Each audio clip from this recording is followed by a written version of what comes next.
There's 18 days left before Congress goes on recess and they have to pass the Clarity Act. Now, I'm going to share with you the good, the bad, the ugly. But to me, it's all good. Now, the biggest thing and the biggest issue with crypto is everybody's hanging with bated breath right now, waiting for the Clarity Act to pass.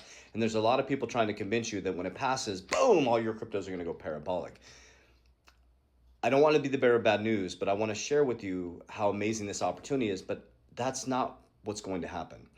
Just because the Clarity Act passes doesn't mean crypto is going to skyrocket. Imagine being like the architect now gets the plan, right? So now banks are going to get clear rules of the road, very simply, of how to operate in crypto. Is it a security?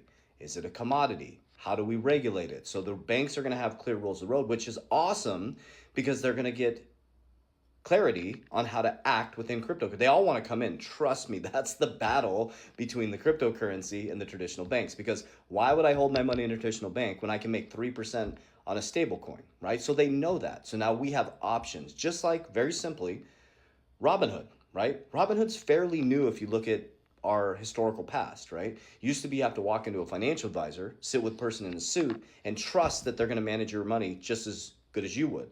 And then things like Robinhood came out and gave us sovereignty, and it was basically decentralized investing where we could invest on our own. Well, that's what's happening with cryptocurrency.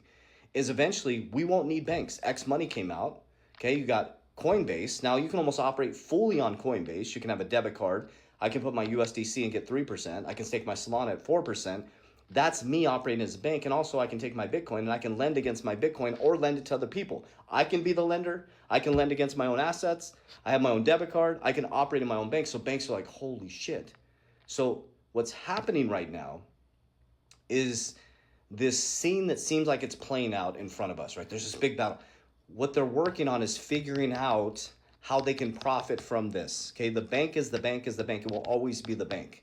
Okay, it's nothing new under the sun. So you have 18 days till the summer recess. Okay, what I believe is that it's going to get pushed past the 18 days. They're going to go into summer recess and people are going to be very disappointed and frustrated. This is great news if you want to get in at great prices, because I think that's going to deflate a lot of people. And I think there's going to be one more big catalyst. So save this video. I think there's going to be one more big catalyst in crypto over the next 4 to 5 months. It's going to bring crypto down to its all-time low in October, November, because it always happens in the bear market, right? We had the Michael Saylor thing where he said he wasn't selling Bitcoin, then he sold Bitcoin, and now he's rotating, buying Bitcoin, going into treasuries, right? So he's going back and forth, and that was the first catalyst. He never sold, said he would never sell. That pulled Bitcoin down. Right now, as I'm doing this video, Bitcoin has climbed up to 66,000. There's no volume behind it though.